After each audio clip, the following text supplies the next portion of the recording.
Okay, MegaWhale team, welcome back to the channel and thank you for tuning in. I hope you're all having an absolutely fantastic day. The weekly candle has just closed moments ago underneath the major weekly low at 93.7. The weekly closing price was just a few dollars shy at $93,696, showing us yet again the significance of this prior horizontal level of support. We have failed to sustain above this region on the weekly, and in today's video we are going to be discussing what this means for the macro price action, where Bitcoin is likely to move to next on the short term, where could Bitcoin reverse from, and what needs to happen for the buyers to continue this strength upward into the rest of this new week. We are going to be covering everything from key levels, technical indicators, potential targets, and potential setups. We'll also briefly be going over the weekly and macro charts, as well as the total altcoin and total crypto market cap. Before we get interested into the video, or should I say, before we get invested into the video, make sure to smash that like button, hit that subscribe button, and of course, go ahead and leave a comment down below. We post daily videos for Bitcoin focusing on the facts, the data, the technical and the structural information, no hype, no BS, no emotion, pure raw TA. And if that is the kind of content you are interested in, you can join us on Telegram. That is the first link down below. You'll get access to charts, updates, videos, educational posts, news events, and everything you need to stay in the loop with cryptocurrency with Bitcoin and the relevant economic news. And if you were interested in taking your trading to the next level, you can join us in the VIP channel, getting access to the main VIP channel where we post trading setups with exact entries, targets, stop losses, trade justification, and exclusive analysis, including access to our exclusive VIP group chat. We have over 700 members and have been operating since 2021. You can check out the sale we have on at the moment by clicking the pinned comment, or you can click the membership information link or our 50+ month trading track record link. Go ahead and check it out and we'll see you in there. Let's jump on in. So as we can see, we just had that weekly candle close and surprise, surprise, it failed to close above that significant level of prior support, now being a future resistance. We discussed the importance of this level in last week's videos, and we'll briefly touch on why this is so important in this week's video as well. We're going to also taking a look at the short term, as we can see a degree of exhaustion has been developing at this price region, which lines up pretty much well and truly at that weekly level of horizontal resistance. We're going to be taking a look at exactly what needs to happen here for the price to continue up into the new week, and potential targets, what would happen if we do drop, etc, etc. Let's start on our market data. 24-hour volume is sitting at 153 billion, down 2.92%, with liquidations up 0.97% at 150 million. Of the 150 million in liquidations, 99 million have come from longs, with 51 million coming from short positions. Taking a look at the DXY, again, a little bit of green in the last 24 hours for the DXY, pushing back up just shy of 100, sitting just underneath that weekly range low.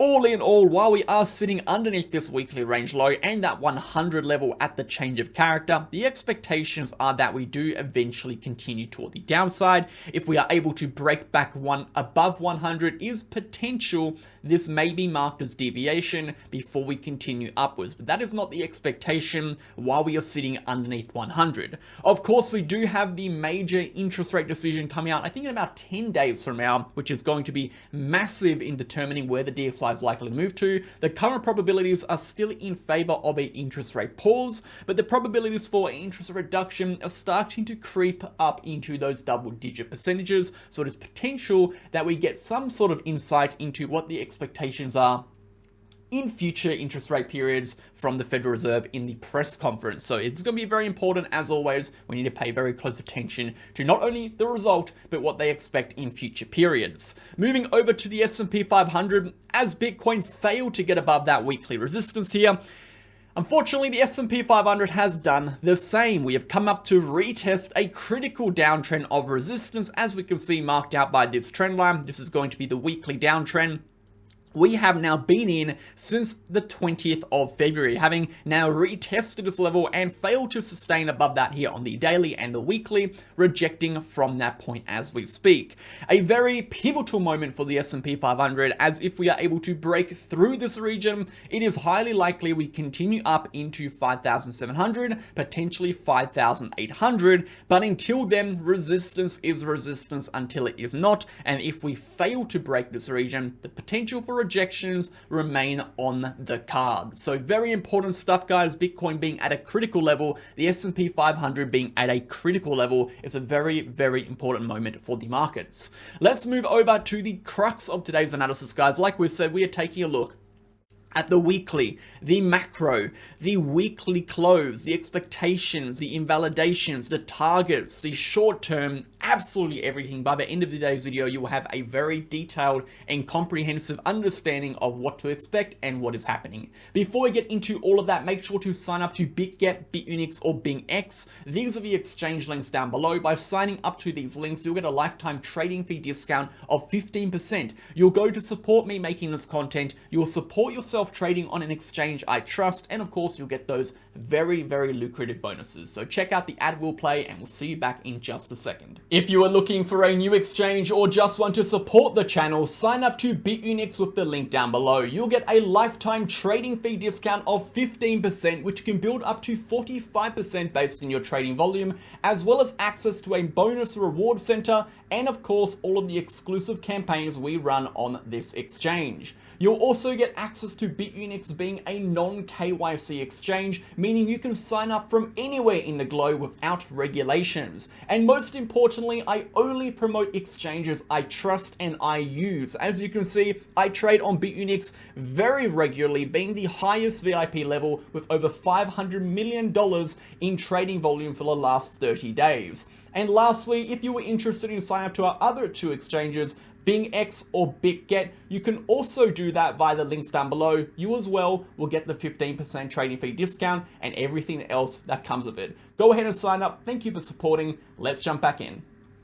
Okay team, let's go ahead and jump back in. So let's start on the weekly candle, because of course every week the weekly candle has some degree of significance. In this instance, it is showing us from a contextual standpoint that although we had a fantastic week last week, and by all means, that was an absolutely excellent week. We saw the break of 89,000. We saw the rally from 89,000 directly to the next point of weekly resistance at 93, pushing into that $95,000 region, pretty much exactly as expected, reaching that next sell, or should I say that buy side liquidity level perfectly on the short term. We had that expectation, we had the breakout, and we reached that target perfectly. Now, of course, when we reach levels of liquidity, it is normal that we see that bullish pressure, that buying pressure, that strength developing from the point of which those liquidity levels break into the next levels of liquidity, eventually show some degree of exhaustion, as sellers will step in and the buyers will have this push and pull battle, this tug of war, whether or not they can absorb that selling pressure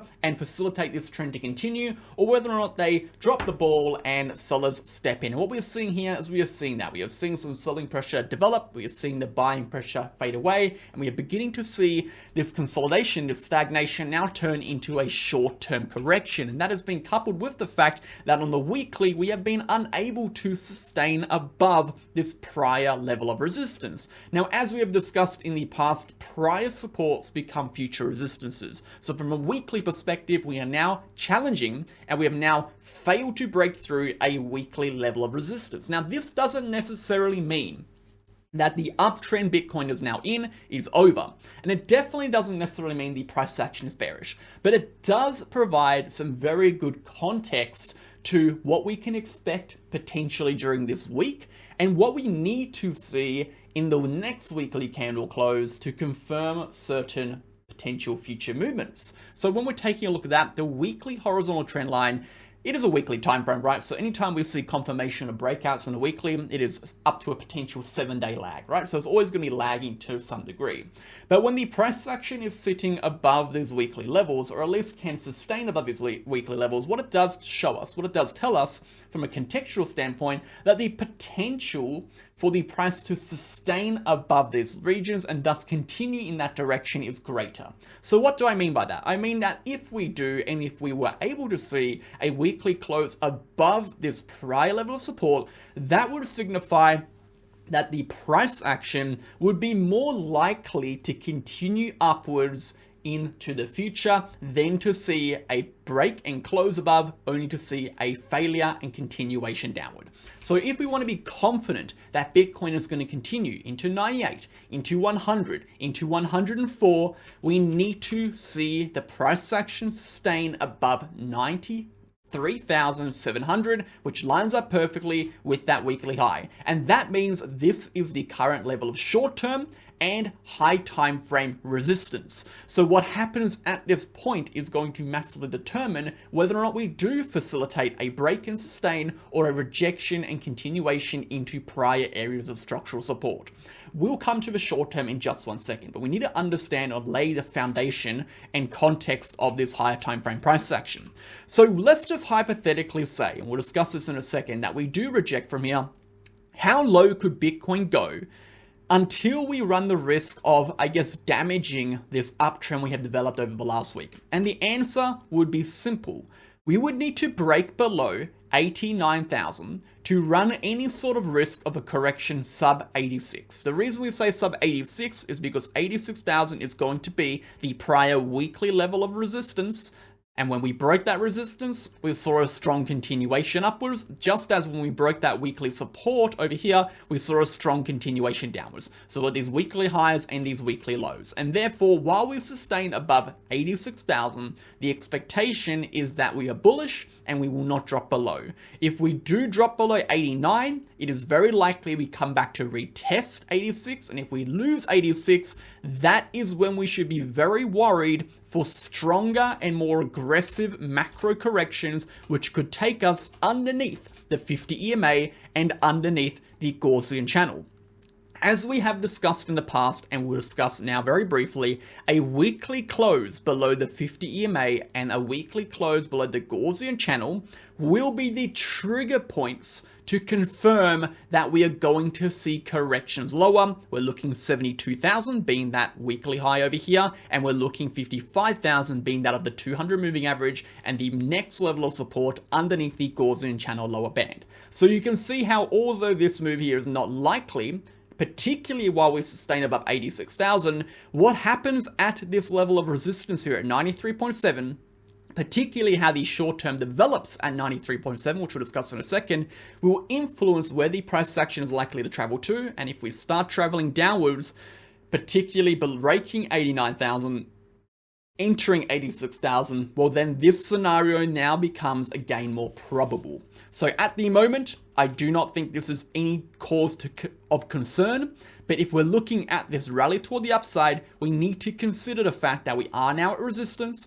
The targets, okay, the targets and expectations we had for the break of 89,000, as we've been saying this entire time, even way back over here, if we break above 89,000, we will see the next leg up. And we discussed plenty of times on the short term that the next leg up over here, the targets were a maximum of 95,000, this buy side liquidity. We have now reached that level. So the target upon the breakout of 89,000 has been fulfilled. So two things will happen now. Number one, we are going to see corrections if this rally does not sustain, and then we'll talk about that in a second. Or number two, we develop a new structure and or absorb the exhaustion, facilitating the next leg up for Bitcoin, which will take us into our next level of liquidity at 98,000 to 100,000, again marked out by the weekly VRPV. So you can see how that develops. The market isn't permanently upwards, it isn't permanently downwards. It moves up, it consolidates, it absorbs, and then it moves up higher, or it exhausts, and then it corrects back to key levels of liquidity. So in this instance,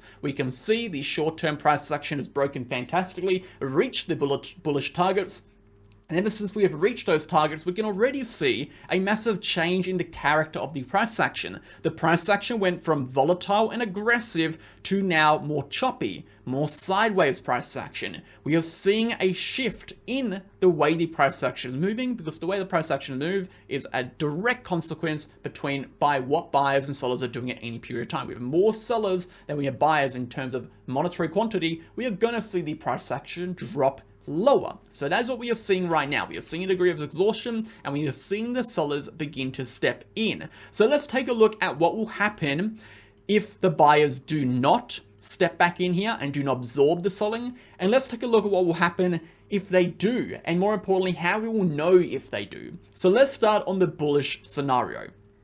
At the moment, we are at a weekly resistance. We can see that right over here. We have seen a rally up to our next level of liquidity, our buy side liquidity at 95,000. So we have to assume the breakout from 89,000 is complete. The expectation has been reached, and we have no longer higher expectations as a consequence of the break of 89,000. Any higher expectations of the price will be as a consequence of now the price action absorbing any selling pressure derived from our weekly resistance and our buy side liquidity, facilitating lower highs to develop and the price action continuing to ladder up. Okay, so if we're looking at those expectations and what we need to see for that, we need to see absorption. We need to see the RSI over here, which we had. Okay, a bearish divergence print. We drag that bearish divergence out. We have a trend on the RSI, a representation simply suggesting that momentum from this high here has been decreasing. So what we need to see as a good indication that the buyers are back in control is we need to see that RSI break upward. If the RSI breaks toward the upside here, that would indicate to us that the selling pressure we have seen during this cluster of price action, which is now forcing the price action slowly into a consolidation, into a chop, and now potentially downwards, has been absorbed, which will facilitate the next leg toward the upside, okay? That is what needs to happen for Bitcoin to continue upwards, and that is what needs to happen prior to a loss of the prior local low.